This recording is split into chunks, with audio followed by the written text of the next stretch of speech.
नमस्ते नमस्कार प्यारे साथियों, कैसे हैं आप सभी। उम्मीद करती हूँ सभी प्यारे बच्चे एकदम बढ़िया हैं, एकदम मस्त हैं, ज़बरदस्त और बहुत ज़्यादा बेहतरीन हैं।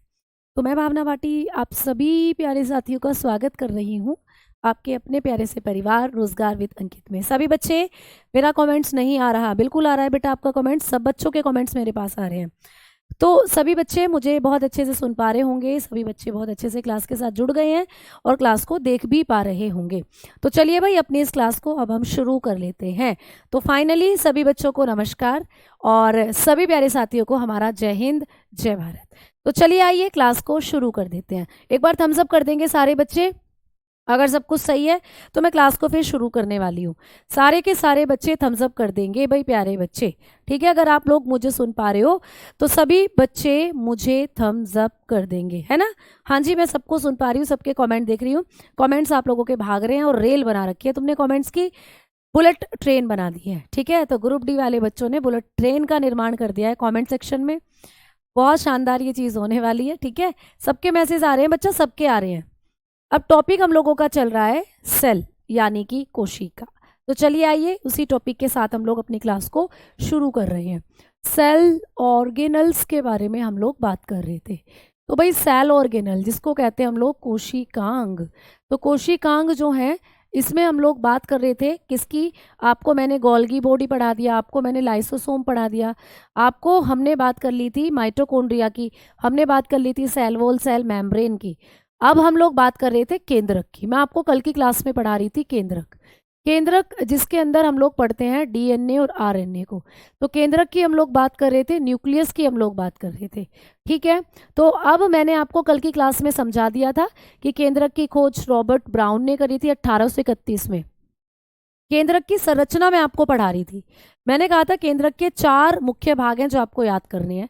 सबसे पहला भाग था न्यूक्लियर एनवलप, जिसको न्यूक्लियर मेम्ब्रेन के नाम से भी जानते हो, जो केंद्रक को चारों तरफ से घेरती है, ऐसी झिल्ली।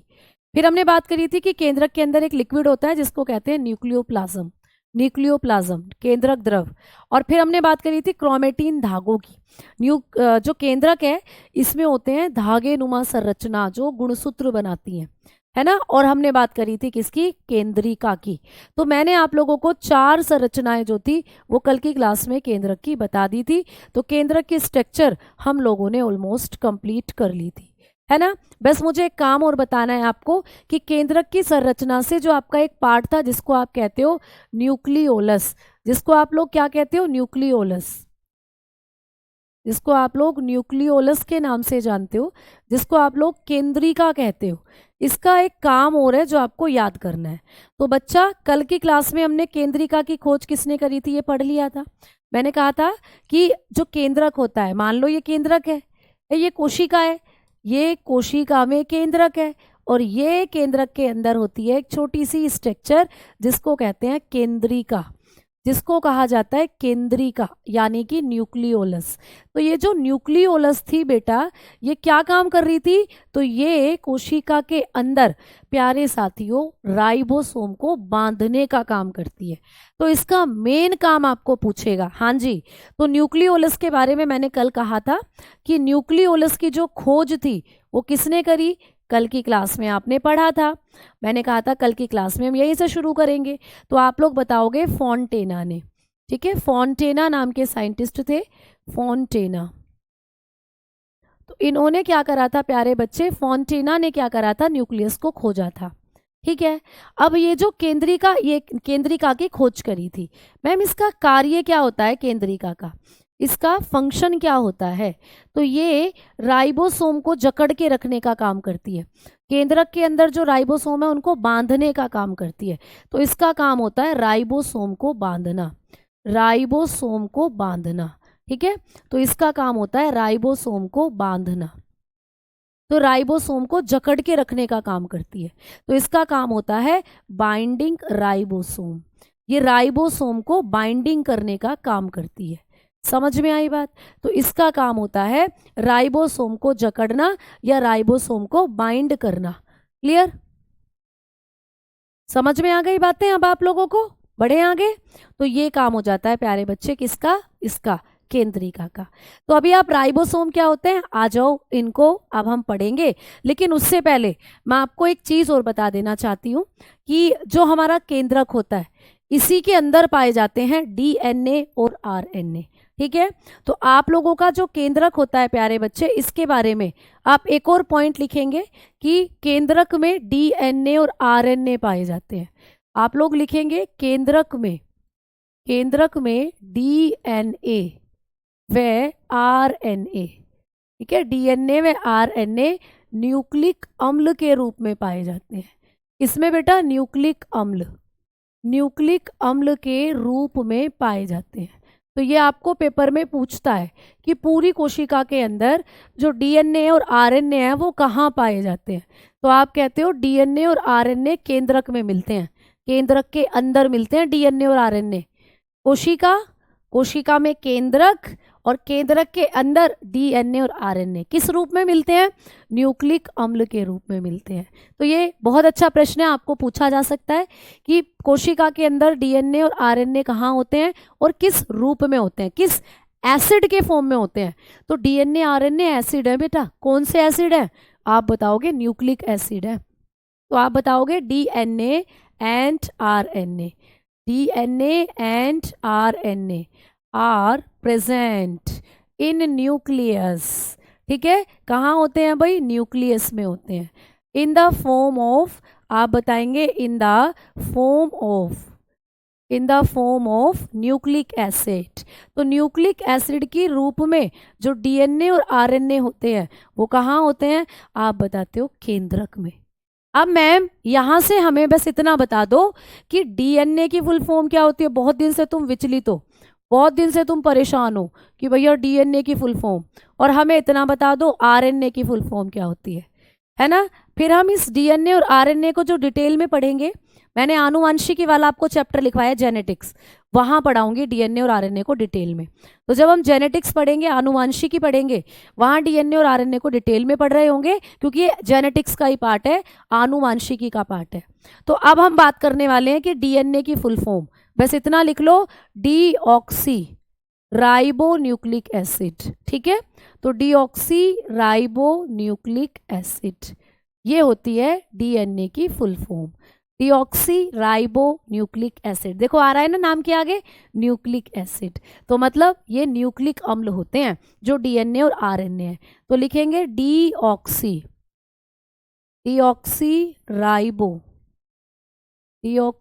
राइबो न्यूक्लिक अम्ल।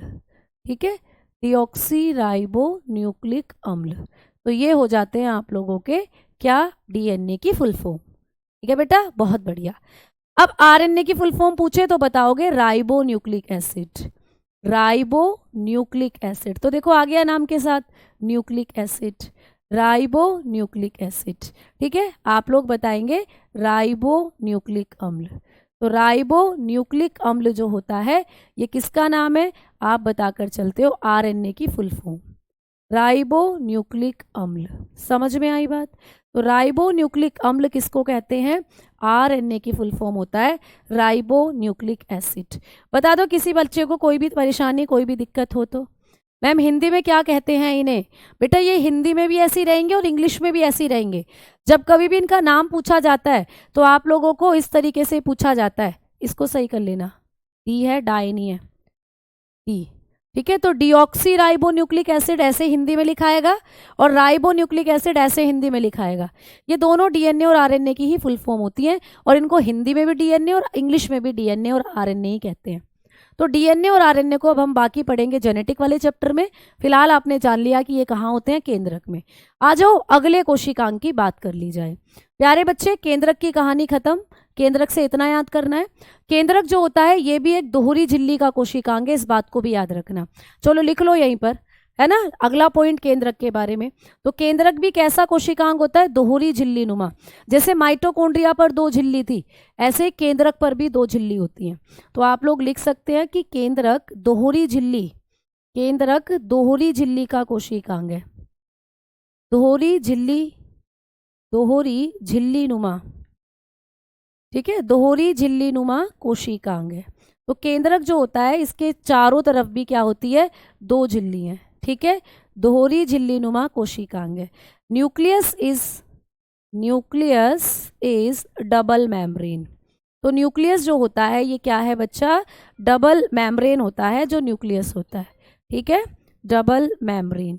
तो न्यूक्लियस जो होता है ये कैसा होता है, डबल मेम्ब्रेन वाला होता है, आप लोग याद रखोगे, ठीक है, समझ में आ गई बात। अब बताओ कोई दिक्कत किसी बच्चे को, न्यू चैप्टर जल्दी शुरू होने वाला है, पहले सेल को तो कंप्लीट कर लो आप लोग, ठीक है, कल मैंने बता दिया था, ठीक है बेटा, वो भी मैंने अभी भी बताया है कि केंद्रक दोहरी झिल्लीनुमा कोशिकांग है। तो अब आ जाओ अगले सेल ऑर्गेनल की तरफ बढ़ते हैं। अगला कौन सा होगा भाई, राइबोसोम। तो हेडिंग डाल दीजिएगा राइबोसोम, हेडिंग डालेंगे अब हम राइबोसोम की, ठीक है, हेडिंग डालेंगे अब हम किसकी प्यारे बच्चे, राइबोसोम। अब बात करने वाले हैं हम लोग राइबोसोम की। तो जो राइबोसोम होता है, आइए इसके बारे में बात करेंगे। राइबोसोम, आपसे पूछेगा किसने राइबोसोम को खोजा था, किसने राइबोसोम की खोज करी थी, डिस्कवरी किसने करी थी। तो आप लोग बताकर चलते हैं कि राइबोसोम जो है अगला कोशिकांग है बेटा, केंद्रक के बाद जो दूसरा कोशिकांग आएगा अब वो राइबोसोम है। राइबोसोम की खोज किसने करी थी, तो बताओगे पेलाडे ने करी थी। किसने, पेलाडे नाम के साइंटिस्ट ने। तो पेलाडे आप लोग बताकर चलते हो, पेलाडे ने करा था राइबोसोम को डिस्कवर, ठीक है।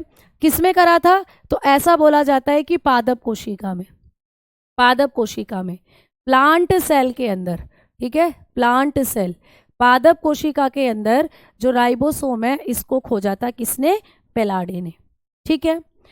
अब बात करते हैं कि मैम इसके क्या क्या नाम हो सकते हैं। राइबोसोम के भी बहुत सारे नाम हैं, तो राइबोसोम के क्या क्या नाम हो सकते हैं, तो आप लोग बताकर चलते हो कि जो राइबोसोम होता है इसको हम लोग क्या कहते हैं, कोशिका का प्रोटीन फैक्ट्री। तो आपको एक क्वेश्चन आ सकता है कि प्रोटीन फैक्ट्री किसको कहा जाता है, क्या कहेंगे बेटा, प्रोटीन फैक्ट्री, यानी कि प्रोटीन की फैक्ट्री हम लोग किसको कहते हैं, प्रोटीन फैक्ट्री हम लोग किसको कहते हैं। तो आप लोग बताते हैं कि प्रोटीन की जो फैक्ट्री होता है वो राइबोसोम को कहते हैं। तो कभी भी इसका नाम आपको पूछे तो इसी को कहा जाता है प्रोटीन फैक्ट्री, ठीक है बेटा। तो आपको पूछ सकता है कि कौन से कोशिकांग को प्रोटीन की फैक्ट्री कहते हैं। दूसरा, इसका और क्या नाम हो सकता है, तो इसका जो दूसरा नाम है वो आप लोग बताकर चलते हैं कि इसी को आप लोग कोशिकांगों का कोशिकांग कहते हैं, यानी कि ये कोशिकांगों के अंदर पाया जाने वाला कोशिकांग, इसको आप लोग कहते हो कोशिकांगों का कोशिकांग, ठीक है। तो कोशिकांगों का कोशिकांग किसको कहते हैं, आप लोग बताएंगे, कोशिकांगों का या कोशिकांगों में कोशिकांग इसको कहते हैं, ठीक है, कोशिकांगों में कोशिकांग कहते हैं भाई इसको।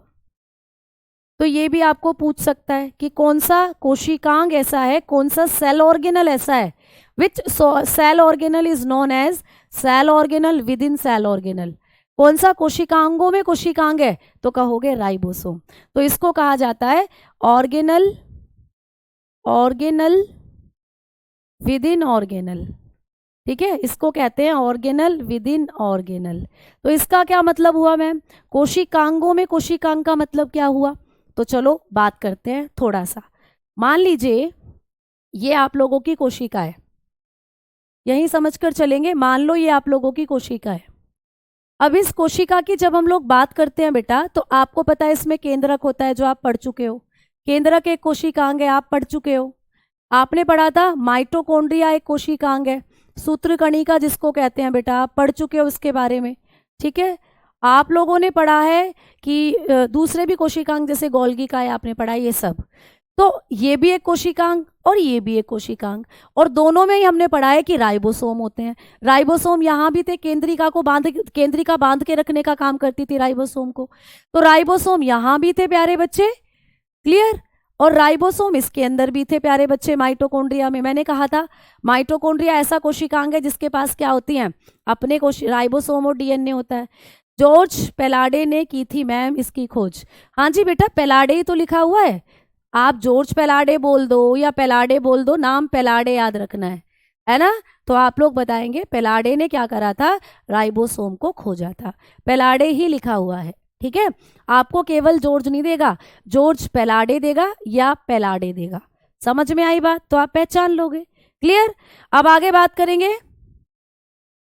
अब हमने बात करा कि मैम ये कोशिकांगों में कोशिकांग है, तो माइटोकॉन्ड्रिया खुद एक कोशिकांग है, केंद्रक खुद एक कोशिकांग है, और उनके अंदर भी क्या मिल रहा है, राइबोसोम, और राइबोसोम यहाँ भी है, पूरी कोशिका में ऐसे फैला हुआ है, ये भी राइबोसोम है। तो राइबोसोम खुद एक कोशिकांग भी है और ये दूसरे कोशिकांगों के अंदर भी बैठा हुआ है, तो इसीलिए इसको कोशिकांगों में कोशिकांग कह देते हैं। ठीक है।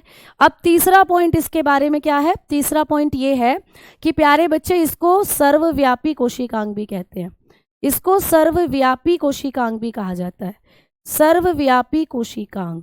ठीक है, कोशिकांग, इसको सर्वव्यापी कोशिकांग कहते हैं। ठीक है। अब इसका मतलब क्या है, सर्वव्यापी कोशिकांग मतलब ये यूनिवर्सल सेल ऑर्गेनल है। यूनिवर्सल मैम, यूनिवर्सल का मतलब ये सारी कोशिकाओं में पाया जाता है, तो यूनिवर्सल सेल ऑर्गेनल इसको कहते हैं। ठीक है, इसको यूनिवर्सल सेल ऑर्गेनल के नाम से भी जाना जाता है, ये आप याद रखोगे। भाई ये सब में है, सारी कोशिकाओं में है, चाहे आपने प्रोकैरियोटिक सेल पढ़ा था, चाहे आपने यूकैरियोटिक सेल पढ़ा। आपने पढ़ा था प्रोकैरियोटिक सेल अविकसित कोशिकाएं जीवाणु में होती है, उसमें भी पाए जा रहे थे ये, और आपने पढ़ा था यूकैरियोटिक कोशिका, ये उसमें भी पाए जा रहे थे। तो चाहे प्रोकैरियोटिक चाहे यूकैरियोटिक सारी कोशिकाओं में मिलते हैं ये। ठीक है, जबकि अभी तक आपने जो चीजें पढ़ी थी उनमें से बहुत सी ऐसी थी जो प्रोकैरियोटिक में नहीं थी, जैसे माइटोकॉन्ड्रिया मैंने लिखवाया था नहीं होता प्रोकैरियोटिक में, गोल्गी बॉडी नहीं होता प्रोकैरियोटिक में, जब अंतर कराया था दोनों सेल में तभी बता दिया था। ठीक है, तो ये सब में पाए जाते हैं प्यारे बच्चे, याद रखोगे। ठीक, अब आ जाओ आगे बात करते हैं। जो ये राइबोसोम होते हैं इनके बारे में और भी आपको पॉइंट पढ़ने हैं। ये जो राइबोसोम होते हैं मैम, इनके बारे में हमने बात करी, तो ये राइबोसोम क्या काम करते हैं, इनका काम भी आपको पूछा जाता है। तो मैंने कहा ये प्रोटीन का संश्लेषण करते हैं, तो दैट्स मीन इनका जो ये प्रोटीन की फैक्ट्री कहे जाते हैं, तो इसका मतलब ये किसका संश्लेषण करते हैं, प्रोटीन का। किसका संश्लेषण करते हैं, प्रोटीन का। डबल आवाज आ रही है? दबी हुई आवाज आ रही है, ऐसा तो नहीं होना चाहिए, दबी हुई आवाज कैसे आ जाएगी बेटा, दबी हुई आवाज कैसे आ सकती है? आवाज तो बिल्कुल सही आ रही है बेटा।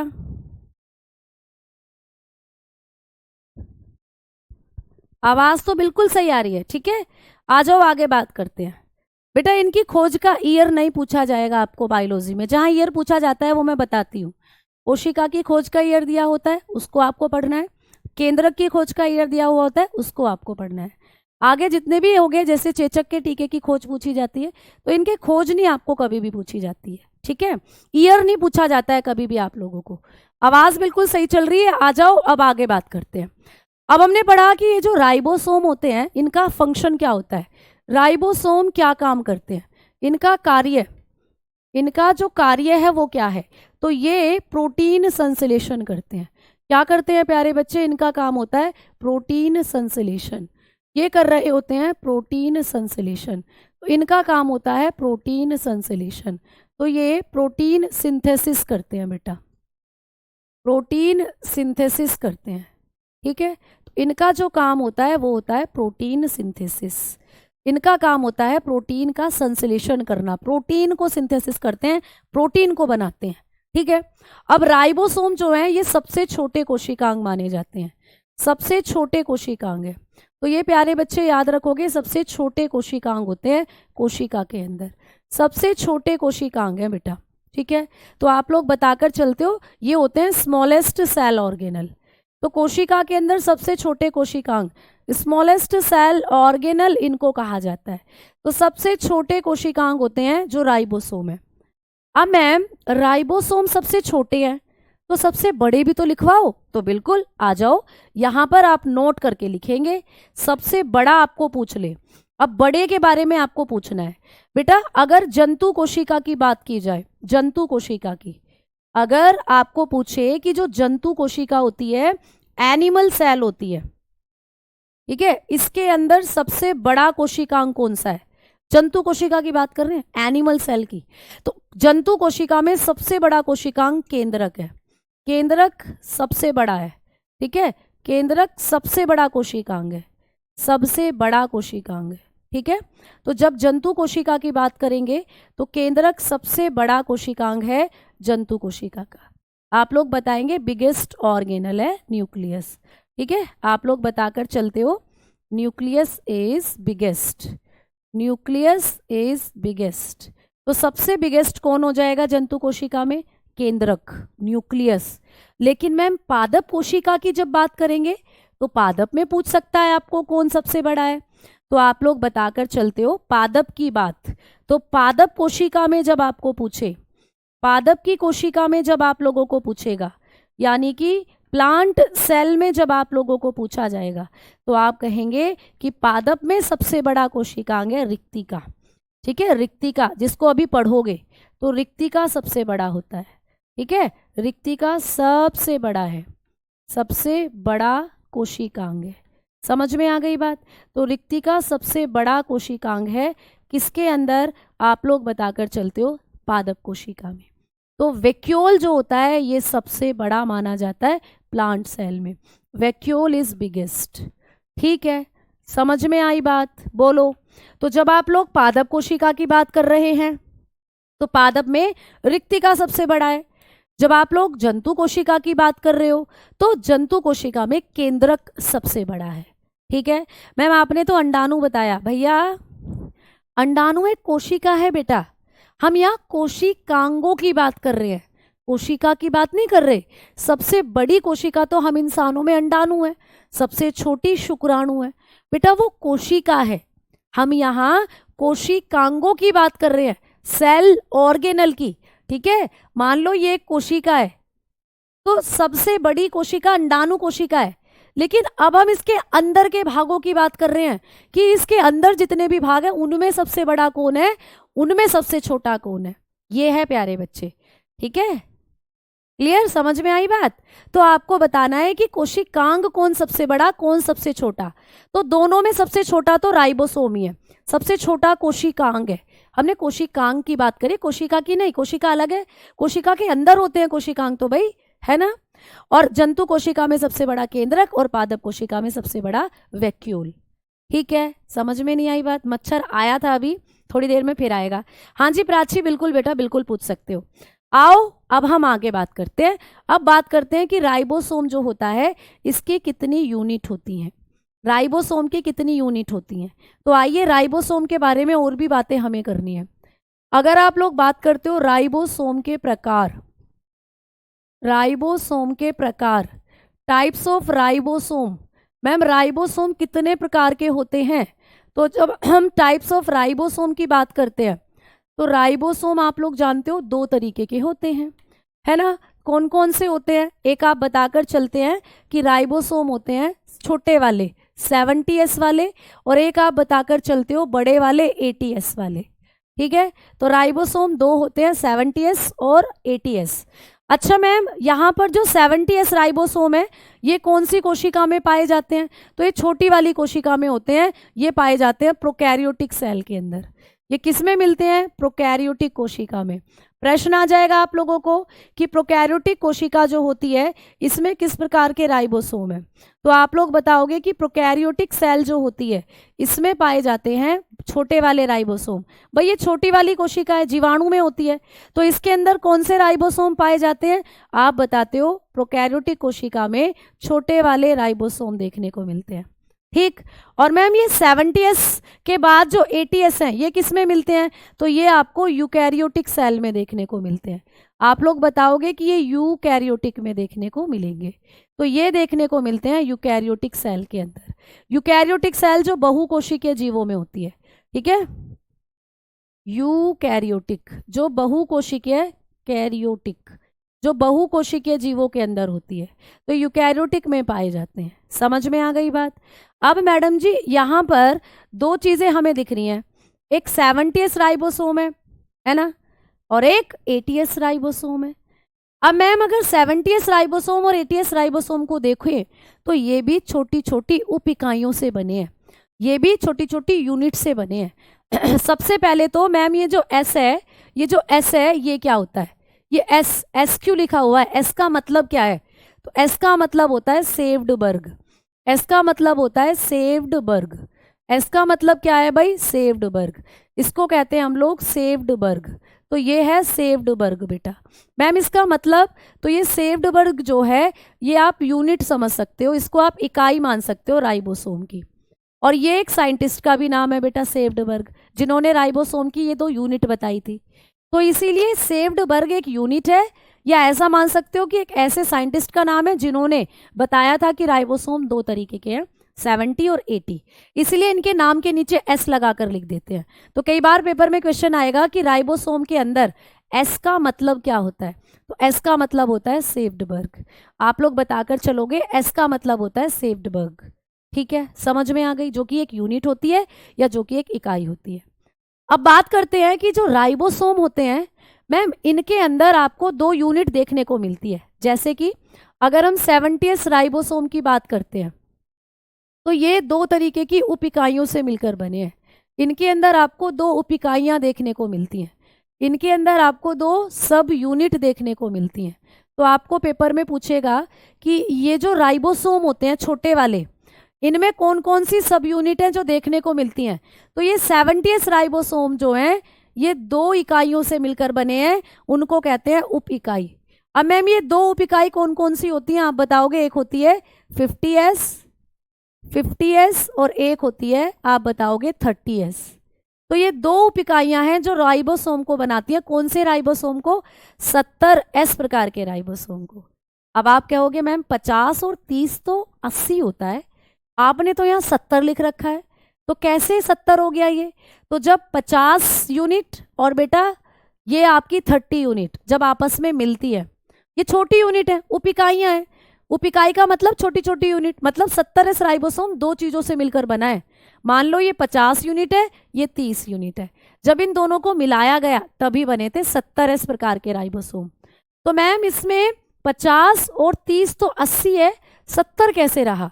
तो बेटा जब ये दोनों जुड़ते हैं, जब ये दोनों आपस में जुड़ते हैं तो यहाँ पर दोनों के जुड़ने पर जो 70s बनेगा। मैम क्यों बनेगा, क्योंकि 10 यूनिट जो होता है वो स्पैंड हो जाती है, 10 यूनिट खर्च हो जाती है दोनों के जुड़ने में, 10 यूनिट जो हो जाती है वो खर्च हो जाती है। तो दोनों के दोनों जब आपस में जुड़ेंगे तो जुड़ने में 10 यूनिट जो है एनर्जी में चली जाती है, जुड़ने में स्पैंड हो जाती है, खर्च हो जाती है। तो इसीलिए यहाँ पर 10 यूनिट का आपको लॉस होता है। तो ये क्या हो जाती है, स्पैंड हो जाती है बेटा, इसीलिए बचती है 70। तो जब आप 50 और 30 यूनिट को जोड़ते हो तो मिलकर कौन से राइबोसोम बनेंगे, 70s राइबोसोम बनेंगे। इसको नोट करना है, ठीक है। आ जाओ, अब 80 वाले की बात चलती है। मैम 80s प्रकार के राइबोसोम, इनके पास भी कुछ उप इकाइयां होती हैं, तो भाई बिल्कुल होती हैं। इनके पास भी आप लोगों को सब यूनिट देखने को मिलती हैं। मैम कौन कौन सी सब यूनिट होती हैं यहाँ पर 80s के अंदर, तो आप लोग बताकर चलते हो कि ये जो 80s राइबोसोम है इनके पास भी 2 सब यूनिट होती हैं। मैम कौन कौन सी होती हैं, तो 80s प्रकार के राइबोसोम थोड़े बड़े होते हैं, तो इनको बनाने के लिए बड़ी यूनिट हम लोग लगाते हैं। कौन कौन सी यूनिट लगती है, एक तो 60s की लगती है, एक 40s की लगती है। अब आप कहोगे 60 और 40 तो 100 हो रहा है, ये तो मैम 100 बैठ रहे हैं, आपने कहा 80 बनाना है हमें। तो सेम यहाँ भी यही होता है कि जब 60 और 40 आपस में जुड़ते हैं तो 80 का निर्माण करते हैं। मैम 20 कहाँ चली गई, 20 यूनिट का यहाँ पर क्या हो जाता है, लॉस हो जाता है, 20 यूनिट जो है यहाँ पर खर्च हो जाती है। तो ये बड़े राइबोसोम है, बड़े राइबोसोम होते हैं प्यारे बच्चे। तो आप लोग बताते हो जब ये दोनों जुड़ेंगे तो यहाँ पर एनर्जी ज़्यादा लगती है, जिस वजह से 20 यूनिट यहाँ पर लॉस हो जाती है, बचता है आपके पास 80। तो ऐसे भी पेपर में आता है कि जब 80s राइबोसोम बनते हैं तो इनको बनाने वाली कौन कौन सी 2 उप इकाइयाँ होती हैं, कौन सी 2 उप इकाई 80s राइबोसोम को बनाती है। तो आप आंसर करके आओगे 60 और 40, ठीक है। क्योंकि कई बच्चे वहाँ मैथ्स को लगाएंगे, मैथ्स का फॉर्मूला कि भैया 60 और 40 तो 100 बैठ रहा है, ये तो हो ही नहीं सकता। जहाँ पे 60 और 20 दे रखा होगा उसको लगाया होगा 80 बैठेगा। लेकिन यहाँ पे थोड़ा सा अलग ही पंगा है, याद रखना 80 राइबोसोम तब बनते हैं जब वहाँ पर 60 और 40 की सब यूनिट जुड़ती हैं। सेम वैसे ही 70 जब बनते हैं जब 50 और 30 की सब यूनिट जुड़ती हैं, है ना। समझ में आ गई बात, क्लियर। दीपक क्या पूछ रहे हो बेटा, हाँ बेटा, एनटीपीसी के बैच से भी आप कर सकते हो, ठीक है। उप इकाई प्यारे बच्चे जो होगी यहाँ पर आप लोग याद रखोगे। अच्छा, यहाँ ई नहीं हुआ, मैं वो लो तो इसको लिख लो, लिखा हुआ है बेटा नीचे, लो उप इकाई, ठीक है, नीचे लिखा हुआ है उप इकाई। समझ में आ गई बात? चलो, है ना।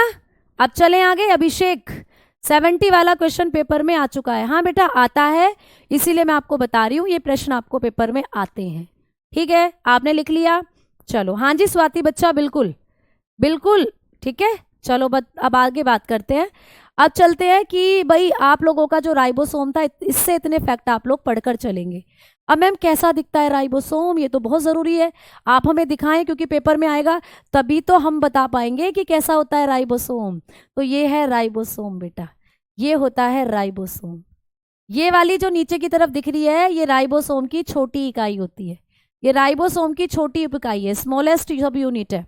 और ये जो लाल रंग में दिख रहा है तुम्हें बड़ा बड़ा, ये राइबोसोम की लार्ज सब यूनिट है, बड़ी इकाई है। तो ये बड़ी इकाई होती है, बड़ी उप इकाई है, ठीक है। और ये जो नीचे की तरफ दिख रही है, ये नीचे, ये होती है छोटी उप इकाई। इस तरीके से दो उप इकाइयां होती हैं जो आपके राइबोसोम को बनाने का काम करती हैं, ठीक है। अब राइबोसोम जो होता है, इनके अंदर एक चेन होती है बेटा, चेन, एक चेन के जैसी संरचना, ठीक है। तो कहाँ है वो चेन, देखो ध्यान से, ये रही, ये रही, ये जो एक चेन के जैसी संरचना बन रही है, ये।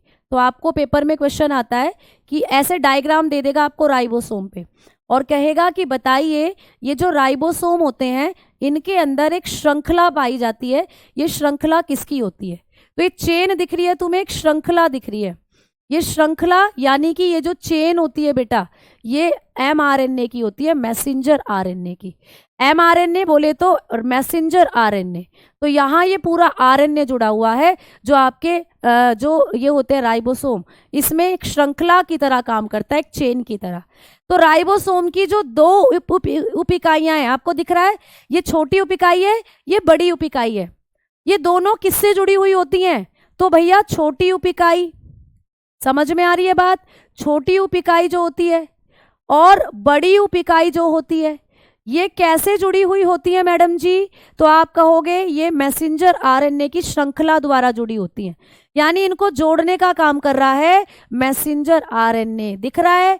तो यहां पर आप बताओगे दोनों के बीच में होता है एमआरएनए, एमआरएनए जो होता है राइबोसोम की छोटी और बड़ी उप इकाई को जोड़ने का काम करता है ना। तो ये डायग्राम आप अच्छे से याद करोगे, ये आपको पूछेगा। अच्छा, राइबोसोम के अंदर कौन कौन से आरएनए होते हैं, तो दो आरएनए यहाँ पर फंक्शनल होते हैं, एक तो एमआरएनए दिख ही रहा है, एक होता है टीआरएनए। टीआरएनए टीआरएनए कौन सी उप इकाई में देखने को मिलता है, बड़ी उप इकाई में, दिख रहा है। जो टीआरएनए है ये कौन सी उप इकाई में देखने को मिलता है, बड़ी उप इकाई में। और दोनों उप इकाइयों को जोड़ने का काम कौन कर रहा है, आपको दिख रहा है मैसेंजर आरएनए। तो मैसेंजर आरएनए क्या काम करता है, उप इकाई को जोड़ता है, इस पॉइंट को ऐड ऑन कर लेना, उप इकाई को जोड़ता है। राइबोसोम के अंदर इस पॉइंट को आप लोग ऐड ऑन कर लेंगे, ज्वाइंट करता है सब यूनिट को, ज्वाइंट सब यूनिट। तो राइबोसोम के अंदर कौन सी संरचना दोनों उप इकाइयों को जोड़ती है, आप कहेंगे प्यारे बच्चे, बेटा कल तो क्लास नहीं होगी, सैटरडे में क्लास नहीं होती है, बट सैटरडे में आप क्विज लगाओगे, जिस टाइम आपकी क्लास चलती है उसी टाइम आपको बायोलॉजी के कुछ क्वेश्चंस में मिलेंगे, जहां से आपको उनकी क्विज लगानी है। तो सैटरडे में आप लोगों की क्लास नहीं होती, बट आप क्विज लगाते हो उस टाइम पर, ठीक है। समझ में आ गई बात, क्लियर है ना। तो ऐसे करके आप बात बताते हो। तो फिलहाल आप लोग बताकर चलते हो कि यहाँ पर आप लोगों के मैसेंजर आरएनए दोनों को उप इकाइयों को जोड़ने का काम कर रहे हैं, और टीआरएनए जो होता है बड़ी उप इकाई से जुड़ा रहता है, ये बड़ी उप इकाई है लाल रंग की, और ये ग्रीन ग्रीन जो दिख रहा है ये टीआरएनए होता है, ठीक है। जबकि जो राइबोसोम है ये आरआरएनए का निर्माण कर सकते हैं, आरआरएनए होता है राइबोसोमल आरएनए, जिससे प्रोटीन बनती है। देखो ये रे अमाइनो एसिड, तो यहाँ पर इसको आप आरआरएनए बताकर चल सकते हो। ये प्रोटीन है, प्रोटीन मैंने कहा था ना प्रोटीन का निर्माण करते हैं ये, तो ये प्रोटीन बना रहा है, धड़ाधड़ धड़ाधड़ प्रोटीन बना रहा है, ये प्रोटीन बन रही है। बेटा क्विज उसी टाइम होगी जिस टाइम आपकी जो क्लास होती है, जैसे बायोलॉजी की क्लास 5 बजे होती है, तो 5 बजे आप क्विज लगाओगे बायोलॉजी वाली, ठीक है। चलो आगे बात करते हैं भाई, राइबोसोम हो गया खत्म। अब चलते हैं अगले डायग्राम की तरफ, अगले कोशिकांग की तरफ। तो अभी तक आप लोगों ने क्या क्या कर लिया? कल मैंने लाइसोसोम पढ़ा दिया था, गोल्गी बॉडी पढ़ा दी थी, माइटोकॉन्ड्रिया कर लिया है, सेल वॉल, सेल मेम्ब्रेन कर लिया है, केंद्रक कर लिया है, राइबोसोम कर लिया है। आज वो बात करते हैं एंडोप्लाज्मिक रेटिकुलम की। अगला जो कोशिकांग होगा ER, जिसको कहते हैं हम लोग ER। ER बोले तो एंडोप्लाज्मिक रेटिकुलम, है ना? Endoplasmic reticulum, endoplasmic reticulum, reticulum. बेटा जो मैं डायग्राम को दिखाकर आपको पॉइंट लिखती हूँ ना, मैं अपने आप बता रही हूँ, देखो बार बार नहीं बताना पड़ेगा आप लोगों को। जैसे मैंने अभी राइबोसोम का डायग्राम दिखाया और वहां मैंने इंपॉर्टेंट तुम्हें फैक्ट बताए, तो उनको भी नोट्स के साथ साथ आप लोग लिख लिया करो, ठीक है? और उनको भी आप लोग अपने नोट्स में ऐड ऑन करते चला करो, जिससे आपको रिवीजन करने में आसानी और एक एक फैक्ट आप लोगों का आपकी कॉपी में लिखा हुआ हो। तो जैसे मैंने अभी कहा था आप लोगों को बार बार कि राइबोसोम को, 2 राइबोसोम की यूनिट को जोड़ने का काम कौन करता है? Messenger RNA। लिख दिया था मैंने वही लाइन, तो उस लाइन को आप अपने नोट्स में लिख लेंगे, ठीक है? और जैसे tRNA आपका जुड़ा हुआ होता है बड़ी यूनिट से, मैंने आपको वहां दिखाया था, उसको आप अपनी उसके अंदर लिख लेंगे, ठीक है? क्लियर? आ जाओ, अब हम आगे बात करते हैं। तो अब बात करते हैं अंतः द्रव्य जालिका की। अब बात करेंगे बच्चा अंतः द्रव्य जालिका की, अंतः द्रव्य जालिका। क्लियर? अंतः द्रव्य जालिका, जिसको एंडोप्लाज्मिक रेटिकुलम आप लोग बोलते हो, ठीक बेटा? तो आइए बात करते हैं एंडोप्लाज्मिक रेटिकुलम की। अच्छा, जो रफ्तार 1 वाले बच्चे हैं, अगर इस बैच के अंदर रफ्तार 1 वाले बच्चे हैं, उनकी क्लास होगी बेटा कल। रफ्तार 1 वाले बच्चों की मैं कल 11 बजे क्लास लगाऊंगी, ठीक है? इकोलॉजी वाली। तो आप लोगों का सिलेबस थोड़ा सा पीछे चल रहा है, तो कुछ चीज़ें ऐसी हैं जो आप पहले कर लोगे तो रिवीजन आप पहले कर पाओगे। तो उसके लिए मैं आपकी सैटरडे में कल क्लास लगा रही हूँ, प्यारे बच्चे 11 बजे आप लोग जुड़ जाइएगा क्लास के साथ, रफ्तार 1 वाले, ठीक है? ठीक है, समझ में आ गई बात? क्लियर? चलो, क्विज आपको एप्लीकेशन में मिलेंगी प्यारे बच्चे, एप्लीकेशन में 70 से यूनिट 30 और 50। हाँ बेटा, वही तो मैंने बताया, आपकी 50 और 30 यूनिट ही तो बताई थी 70 के अंदर। आ जाओ आगे बात करते हैं ER। बेटा इसकी खोज किसने करी थी? इसकी जो डिस्कवरी हुई थी वो किसने करी? तो आप लोग बताकर चलते हो कि इसकी जो डिस्कवरी करी थी एंडोप्लाज्मिक रेटिकुलम की, वो करी थी प्यारे बच्चे, आप लोग बताकर चलेंगे किसने? पोर्टर नाम के साइंटिस्ट ने, पोर्टर, ठीक है? पोर्टर ने डिस्कवर करा था इसको, पोर्टर नाम के साइंटिस्ट ने। और मैम किस में करा था, कई बार पूछ लेता है, तो आप लोग बताते हो लीवर सेल के अंदर, लीवर सेल, यकृत कोशिकाओं में, ठीक है? यकृत कोशिका। क्लियर? अब बात करेंगे आगे कि मैम इसका भी कुछ नाम है क्या? तो हाँ भाई, ये जो ER होता है इसका भी एक नाम है। इसको आप लोग क्या कहते हो? इसका भी एक नेम है। इसको कहा जाता है कोशिका का अंतः कंकाल। इसको कहते हैं कोशिका का अंतः कंकाल, कोशिका का अंतः कंकाल, यानी एंडो न्यूक्लियस, ठीक है? इसको कहते हैं कोशिका का अंतः कंकाल। इसको कहा जाता है एंडोस्केलेटल, एंडोस्केलेटन ऑफ सेल, ठीक है? तो इसको हम लोग किस नाम से जानते हैं? कोशिका का अंतः कंकाल कहते हैं। यहाँ पूरा लिख लो जिससे आप कंफ्यूज ना हो, ठीक है? तो ये किस नाम से जाना जाता है? अंतः कंकाल। क्यों कहते हैं? क्योंकि लगभग पूरी कोशिका के अंदर ये केंद्रक के आसपास जड़ा रहता है और पूरी कोशिका को सपोर्ट करने का काम करता है, तो इसको आप कह देते हो कोशिका का अंतः कंकाल। अब मैडम जी, ये जो अंतः द्रव्य जालिका होती है ये कितने प्रकार की होती है आपको पूछता है। इसके प्रकार बहुत ज़्यादा पूछे जाते हैं पेपर में, इसके टाइप बहुत ज़्यादा आते हैं। तो बच्चा ये 2 प्रकार की होती है। कौन कौन सी होती है? एक होती है रफ ER, एक आप लोग बताकर चलते हो रफ, रफ ER का मतलब तो तुम समझ ही रहे हो, ये एंडोप्लाज्मिक रेटिकुलम कहते हैं ER को, मतलब इतना बड़ा वर्ड है तो इसलिए इसको शॉर्ट में ER बोल देते हैं। तो ये होता है रफ ER, यानी खुरदरी अंतः द्रव्य जालिका। क्या बोलते हैं? खुरदरी अंतः द्रव्य जालिका, खुरदरी अंतः द्रव्य जालिका, ठीक है? तो खुरदरी अंतः द्रव्य जालिका हो गई प्यारे बच्चे। और दूसरी कौन सी होती है? दूसरी होती है, आप लोग बताकर चलते हैं, स्मूथ ER। दूसरी कौन सी हो जाती है बच्चा? स्मूथ ER, जिसको आप लोग कहते हो कोमल अंतः द्रव्य जालिका, जिसको आप लोग कहते हो कोमल अंतः द्रव्य जालिका। ठीक है, कोमल अंतः द्रव्य जालिका, मतलब कि ये हो जाती है आप लोगों की क्या, स्मूथ ER। ठीक है, अब मैम इन दोनों के बारे में बताओ, इन दोनों को दिखाओ, इन दोनों की लोकेशन पूछी जाती है कि कहाँ कहाँ होती हैं ये दोनों, खुरदरी अंतः द्रव्य जालिका है ना, या कोमल अंतः द्रव्य जालिका, ये सब कहाँ देखने को मिलती हैं हमें। तो आइए इनके बारे में भी अब हम लोग बात करने वाले हैं। ठीक है बेटा, हाँ 2 तरीके की होती है, बिल्कुल। आ जाओ आगे बात करेंगे। हाँ जी, ब्लैक डे है आज, है ना, बिल्कुल। तो अब आपको मैं अंतः द्रव्य जालिका दिखाने की कोशिश करती हूँ। देखो इस तरीके से, ये है अंतः द्रव्य जालिका। कौन सी वाली, ये जो ग्रीन कलर से दिख रही है। और मैम ये क्या है, ये तुम्हारा केंद्रक है बेटा, ये तुम्हारा केंद्रक होता है, ये पूरी संरचना केंद्रक है। तो अंतः द्रव्य जालिका केंद्रक से लिपटी रहती है।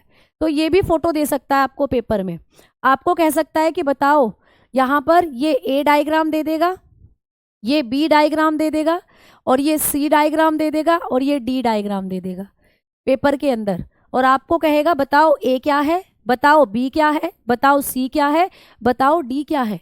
तो A क्या है भाई, A तो केंद्रक है, बिल्कुल सही बात हो गई, A तो केंद्रक है। ग्रुप D में बहुत ज़्यादा आते हैं ये जो क्वेश्चन होते हैं डायग्राम वाले। A तो हो गया केंद्रक, है ना। और संडे में आपकी डायग्राम वाली क्लास भी लगाती हूँ मैं यूट्यूब पर। संडे शाम 6 बजे सारे बच्चे डायग्राम वाली क्लास के साथ जुड़ जाया करो, वहां मैं ऐसे डायग्राम वाले क्वेश्चन ही करा कर आप लोगों को चल रही हूँ। ठीक है, आ जाओ। बी वाला जो डायग्राम है मैम, ये क्या है, बी अभी अभी पढ़ाया था, ये बी क्या है, न्यूक्लियोलस है, केंद्री का इसको कहा जाता है, मैंने आपको लिखाया था अभी अभी, इसको केंद्री का कहते हो, न्यूक्लियोलस। मैम सी क्या है, सी है स्मूथ ER, SER इसको कह देते हो, स्मूथ ER। और मैम डी पर देखो मोती मोती से दिख रहे हैं, ये दिख रहे, तो डी जो स्ट्रक्चर बन गया यहाँ पर, ये बन गया रफ ER, रफ ER। ठीक है, स्मूथ ER और ये बन गया रफ ER। ठीक है, इस तरीके से आप लोग डायग्राम को बताते चलोगे, ऐसे आप लोगों को करना है। ठीक है बेटा, संडे में डायग्राम वाली क्लास का छोटे छोटे सेक्शन करा रही हूँ मैं आप लोगों को रिवीजन के तौर पर, या आपके फायदेमंद क्लास होगी। डायग्राम वाले क्वेश्चन बहुत आते हैं ग्रुप डी में, तो संडे को शाम 6 बजे आपकी वो क्लास होती है, डेली हर संडे होती है, हर संडे। तो इस संडे भी हम लोग बात करने वाले हैं डायग्राम वाले क्वेश्चंस की, शाम 6 बजे 1 घंटे की वो क्लास होती है। उसमें मैं लगभग 10 के आसपास आपको डायग्राम वाले क्वेश्चन बताती हूँ, और उनसे और कितने क्वेश्चन बन सकते हैं पेपर में वो बताती हूँ। तो इस तरीके से आपका डायग्राम वाला पोर्शन उस क्लास से बिल्कुल रेडी हो जाएगा। तो इस क्लास के साथ जुड़ा करो प्यारे बच्चे। ठीक है, ऐसी ऐसी क्लासों के साथ जुड़ोगे तभी तो हमारे अंदर मोटिवेशन आती है, तभी तो आपके लिए नया नया कंटेंट लाएंगे। जब आप ही गायब रहोगे तो हम पढ़ाएंगे किसको, ये बताओ। तो इसीलिए जुड़ा करो क्लासों के साथ, ऐसी जो क्लास होती है आपके लिए यूट्यूब पर। और मैंने कहा रफ्तार 1 वाले बच्चों का जो सिलेबस बच रहा है उसको मैं करा रही हूँ धीरे धीरे। तो बेटा आप लोगों के लिए कल 11 बजे एक क्लास भी मैंने शेड्यूल कराई है इकोलॉजी वाली, जिसको हम कल कंप्लीट कर देंगे। ठीक है, क्लियर। चलो PDF मिलेगा डायग्राम का। बेटा आपको PDF मैं नहीं दूंगी, अगर आपको PDF दे देती हूँ तो तुम PDF के पीछे रहते हो, क्लास के साथ जुड़ते ही नहीं हो, समझते नहीं हो कॉन्सेप्ट को। लाइव क्लास लिया करो, 1 घंटे की तो बात है, इसलिए मैंने क्लास को बहुत बड़ा नहीं करा है, क्योंकि बहुत बड़ी करती हूँ तो फिर बच्चा जुड़ नहीं पाता और आप थक जाते हो फिर। इसीलिए क्लास बहुत 1 घंटे की होगी सिर्फ, और उसमें 1 घंटा कब निकल गया समझते समझते पता ही नहीं चलेगा। लाइव क्लास को लिया करो। ठीक है, PDF आपको मिल जाती है, रोजगार विद अंकित जो एप्लीकेशन है वहां मिल जाएगी, बट PDF के पीछे मत रहा करो, PDF से बहुत से फैक्ट आपको क्लियर नहीं होते। लाइव क्लास लिया करो। ठीक है, चलो आओ इधर देखो। अब हमने बात करी है कि ये जो आप लोगों के एंडोप्लाज्मिक रेटिकुलम में 2 होते हैं मैडम, रफ और स्मूथ। तो अब बात करते हैं कि रफ कैसा दिखेगा और स्मूथ कैसा दिखता है। तो जब आप लोग रफ ER की बात करते हैं तो रफ ER देखो बड़े ध्यान से समझना, जो रफ ER होता है वो केंद्रक के करीब होता है। जैसे देखो ये केंद्रक है और ये केंद्रक की झिल्ली है, जिसको मैं बना रही हूँ किससे बेटा, ये पिंक कलर से। ये केंद्रक की झिल्ली है भाई, ये केंद्रक की झिल्ली है। इसके पास वाले जितने भी राइबोसोम तुम्हें दिख रहे हैं, देखो ये जिन पे ये बिंदी बिंदी सी तुम्हें दिख रही है, ये रफ है। ये बिंदी बिंदी क्या है, ये बिंदी बिंदी है राइबोसोम। तो ये जो अंतः द्रव्य जालिका है ना, राइबोसोम इस पर भी चिपके हुए हैं, राइबोसोम यहाँ भी चिपके हुए हैं। तो ये देखने में खुरदरी खुरदरी लगती है। जैसे आप एक माला बनाते हो, माला जब पहनते हो तो उसमें मोती डाल दो, मोती, अब मोती में माला आपको चुभते हैं, खुदरी खुदरी लगती है माला, है ना। वैसे ही ये जो रफ ईआर है, इसको रफ क्यों कहते हैं, इसको खुरदरी इसलिए कहते हैं क्योंकि इस पर राइबोसोम चिपक जाते हैं आकर। तो जैसे मैं एक डायग्राम खुद बनाकर दिखाऊं आपको, मान लो ये तुम्हारा केंद्रक है, अब ये केंद्रक के आसपास ऐसे करके जो अंतःद्रव्य जालिका जुड़ी हुई है, ये इस पर ऐसे ऐसे राइबोसोम चिपक जाते हैं आकर, ये है राइबोसोम। तो ये होती है खुरदरी अंतःद्रव्य जालिका। ये खुरदरी है प्यारे बच्चे, ये खुरदरी अंतःद्रव्य जालिका है, रफ ईआर है। मैम तो रफ ईआर कहाँ होती है, केंद्रक के समीप होती है। ये केंद्रक है तो दिख रहा है ना, बिल्कुल केंद्रक के समीप है ये रफ ईआर। अब मान लो ये पूरी एक कोशिका है आप लोगों की, ये पूरी कोशिका है जो मैंने बनाई है, और ये कोशिका जो बनाई है जिसको मैं बना रही हूँ रेड कलर से, ये कोशिका की झिल्ली है, ये कोशिका झिल्ली है आप लोगों की। तो कोशिका झिल्ली के समीप अब मान लो मैंने यहाँ पर बना दिए हैं और ईआर, ये रहे देखो ऐसे ऐसे, ये रहे ईआर। तो ये क्या है, लाल वाली संरचना कोशिका झिल्ली है। कोशिका झिल्ली आप पढ़ चुके हो इसको, सेल मेम्ब्रेन को। तो ये वाले स्मूथ ईआर है। ये स्मूथ क्यों है भैया, इन पर तुम्हें कहीं भी छोटी छोटी बिंदी दिख रही है राइबोसोम की, कहोगे नहीं मैम, तो ये हो जाते हैं स्मूथ ईआर। ये कोमल अंतःद्रव्य जालिका है बेटा, ये कोमल है। कोमल क्यों है, क्योंकि यहाँ पर कोई राइबोसोम नहीं जुड़े हुए। तो आपको पेपर में पूछेगा वो अंतःद्रव्य जालिका जिस पर राइबोसोम आकर जुड़ जाते हैं और जो केंद्रक के समीप होती है उसको क्या कहते हैं, उसको कहते हैं खुरदरी। और वो अंतःद्रव्य जालिका जो कोशिका झिल्ली के समीप होती है और जिस पर कोई राइबोसोम नहीं होते, नो राइबोसोम, उसको कहते हैं कोमल अंतःद्रव्य जालिका, उसको कहते हैं कोमल। ठीक है, तो चलो आओ अब लिखते हैं पॉइंट। अब पॉइंट्स को लिखना शुरू करते हैं। तो देखो अब हम लोग बात करेंगे कि खुरदरी अंतःद्रव्य जालिका कहाँ होती है। तो जब हम लोग ईआर की बात करते हैं, ईआर बोले तो अंतःद्रव्य जालिका, अंतःद्रव्य जालिका। तो अंतःद्रव्य जालिका जो है, मैंने कहा इसको ईआर भी बोलते हो, एंडोप्लाज्मिक रेटिकुलम।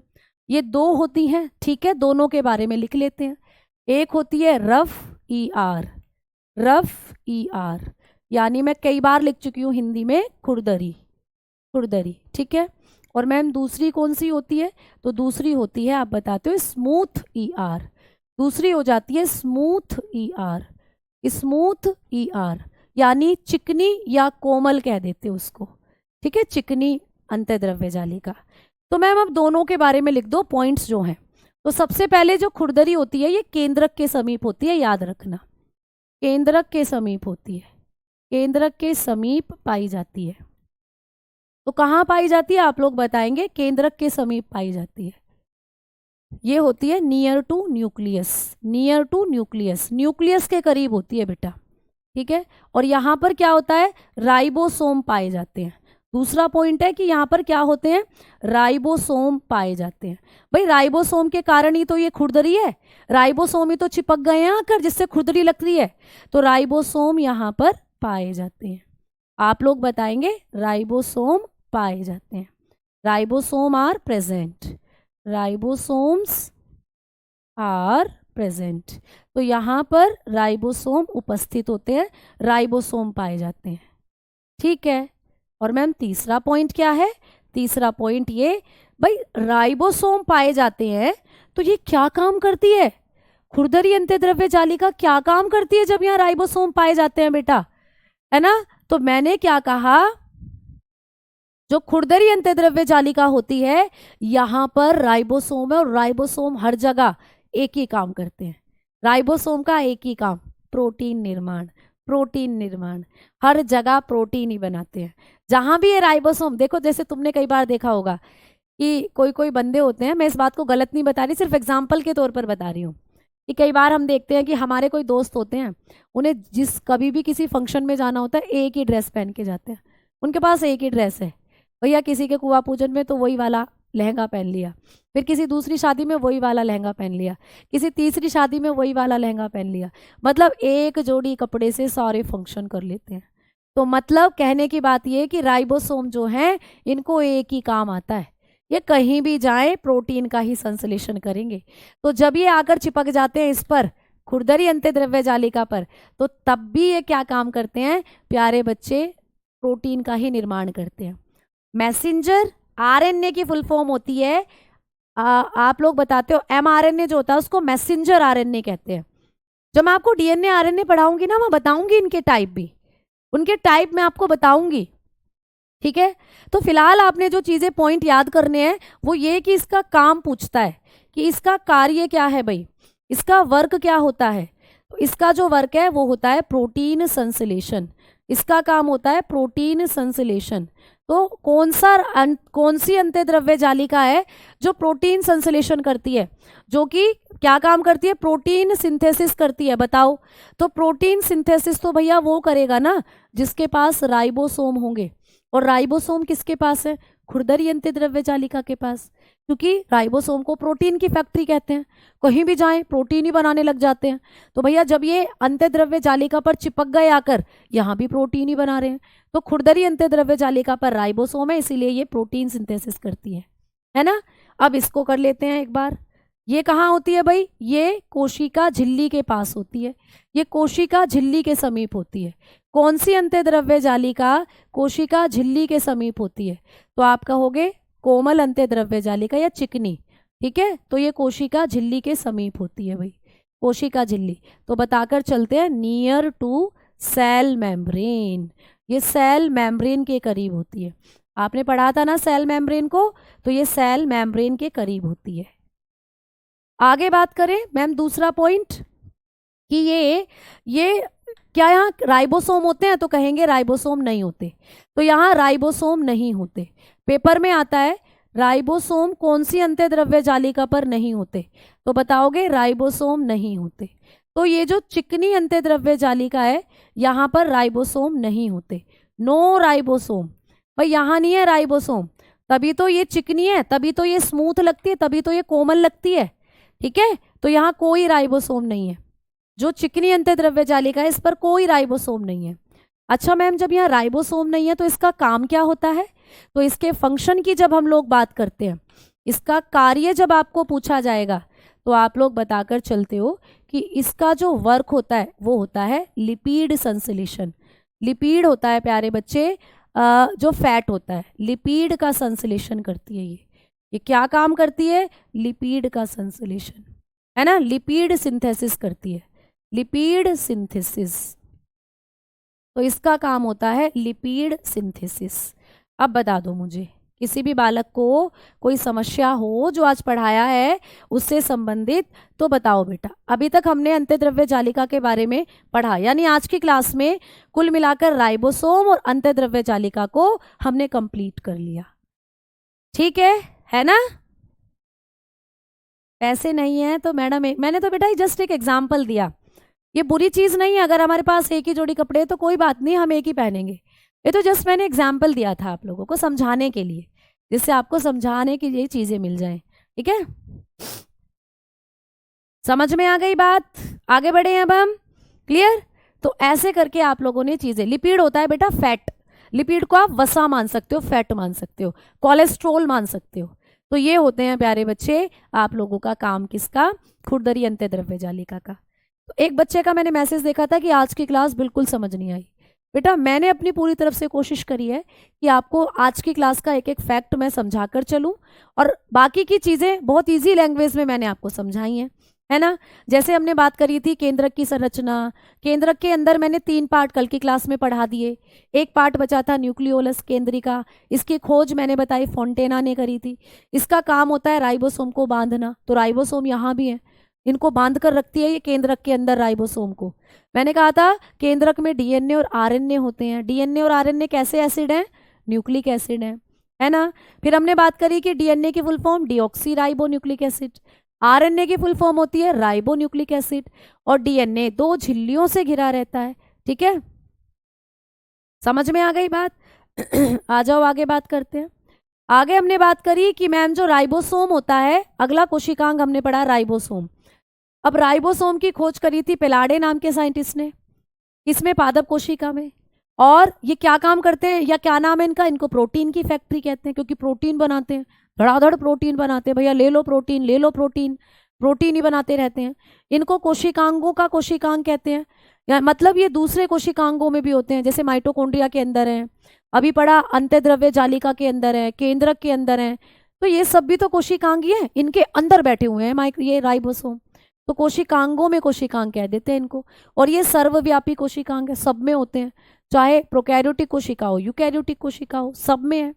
ठीक है, फिर हमने बात करी इनका काम क्या होता है राइबोसोम का, तो प्रोटीन संश्लेषण करते हैं, प्रोटीन बनाते हैं, है ना, सबसे छोटे कोशिकांग है। फिर मैंने कहा जंतु कोशिका का सबसे बड़ा पूछ ले तो केंद्रक, पादप कोशिका का सबसे बड़ा पूछे तो रिक्तिका वैक्यूल। फिर आपने पढ़ा कि राइबोसोम के प्रकार तो दो होते हैं, 70 और 80। 70 प्रोकैरियोटिक सेल में पाए जाते हैं, 80 यूकैरियोटिक सेल में होते हैं, पढ़ चुके हो इस पॉइंट को पहले ही। और बेटा इसमें एस का मतलब क्या होता है, सेव्ड वर्ग। सेव्ड वर्ग एक इकाई होती है जो राइबोसोम के साथ लिखी जाती है। अब राइबोसोम जो है ये दो तरीके के हैं, तो इनके अंदर भी छोटी छोटी उप इकाइयां हैं जो बनी हुई हैं, जो काम करती हैं।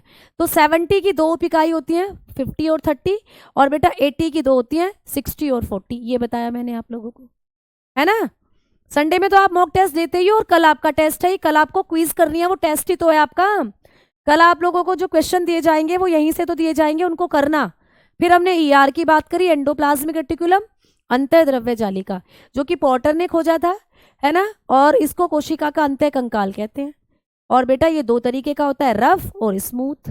रफ कैसा होता है, जो केंद्रक के पास हो, जिस पर राइबोसोम जुड़े हुए हों और जो प्रोटीन का संश्लेषण करे। और बेटा जो स्मूथ होता है ये कोशिका झिल्ली के समीप होती है, और बेटा इस पर राइबोसोम नहीं होते और ये लिपिड का संश्लेषण करती है। इतनी चीजें हमने करी है बेटा। न्यू चैप्टर करवाऊं पवन, इसको छोड़ दूं बेटा, ये बताओ, इसको छोड़ दूं क्या? अगर न्यू चैप्टर कराऊं इसको छोड़ दूं, ये बताओ। जब पेपर में आएगा इससे क्वेश्चन तो करोगे ना, इससे अच्छा तो कर ही लेते। और मैं कह रही हूँ डेफिनेटली बायो के 8 से 9 प्रश्न अगर पूछे जा रहे हैं बायोलॉजी में, डेफिनेटली एक क्वेश्चन कोशिका से आएगा। हर शिफ्ट में एक क्वेश्चन कोशिका से आएगा। अब आपकी शिफ्ट में कौन सा आ जाए किसी को नहीं पता बेटा, चैप्टर तो पूरा करवा के रहूंगी, पूरा करना पड़ेगा।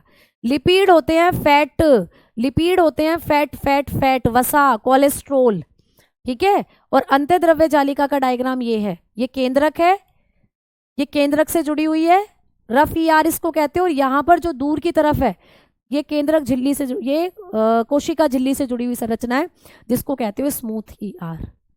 ठीक है, ठीक।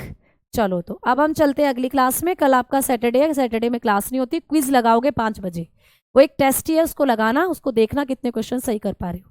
और रफ्तार 1 वाले बच्चे 11 बजे क्लास के साथ जुड़ जाएंगे। ठीक है बेटा, तो धन्यवाद, नमस्कार, जय हिंद, जय भारत। और हाँ, आप लोगों के लिए रात जो आरपीएफ की क्लास होती है, रात को एक प्रैक्टिस सेट होता है आरपीएफ का, जो आज रात होगा, जिसमें मैं आपको इकोलॉजी से रिलेटेड क्वेश्चंस कराऊंगी, तो उस प्रैक्टिस सेट के साथ भी जुड़ जाना, कुछ तो सीख कर जरूर जाओगे। ठीक है।